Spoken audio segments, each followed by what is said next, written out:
ছাড়া কীভাবে power supply check করতে পারে এটা না বের করলে হয়, বের করে দেখাই।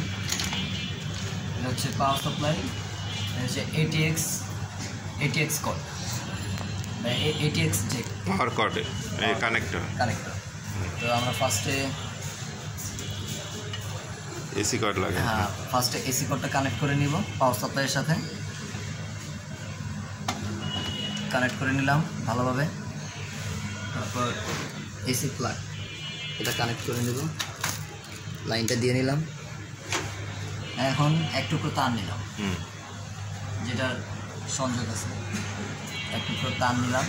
তারটা নিয়ে সবুজ তারটাতে লাগাবো, একটা কানেক্ট করবো সবুজ তারের সাথে, আর একটা কানেক্ট করবো কালো তারের সাথে। যেটা কানেক্ট হয়ে গেলে দেখবো আমাদের ফ্যান চলে। যদি ফ্যান চলে, এই যে ফ্যান চলছে, তার মানে আমাদের পাওয়ার সাপ্লাই ভালো আছে। আর যদি ফ্যান না চলতো তাহলে পাওয়ার সাপ্লাইটা ভালো থাকতো। এখন পাওয়ার সাপ্লাই ভালো আছে, তার মানে কীভাবে মাদারবোর্ড ছাড়া পাওয়ার সাপ্লাই চেক করতে হয় সেটা আমরা চেক দেখানো হলো। এই যে সবুজ বাতিটা, সবুজ তারটা আছে, সেটার সাথে কালো তারের সাথে সংযোগ দিতে হবে। এটা হচ্ছে মেইন। ওকে, শুনে নিয়েছি, থ্যাংক ইউ।